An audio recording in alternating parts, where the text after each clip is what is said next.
Welcome to the Banker Lamp. Please enjoy the video.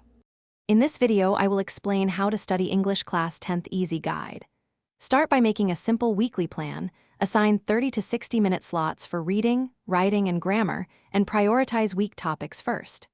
Use active techniques like summarizing paragraphs, teaching concepts aloud, and practicing past questions.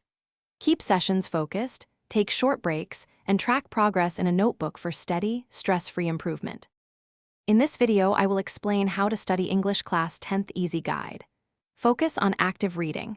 Annotate, highlight main ideas, and note unfamiliar words with meanings. Summarize each paragraph in one sentence and practice inference and detail questions from past papers.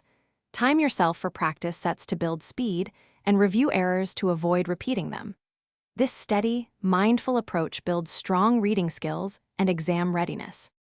In this video, I will explain how to study English Class 10th Easy Guide.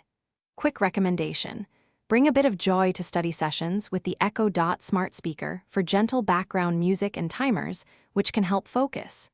If you are finding this video helpful, please subscribe and like so I can make more content like this.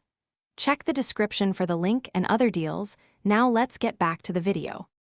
In this video, I will explain how to study English Class 10th Easy Guide. Write regularly. Plan essays with an outline, include topic sentences, and use varied vocabulary. Edit for grammar, punctuation, and coherence, then compare with model answers to see differences. Practice different formats like letters and reports, and keep a list of useful phrases to reuse. Consistent writing plus focused editing lifts both accuracy and style. Thanks for watching. If this was helpful, leave a like and consider subscribing. See you next time.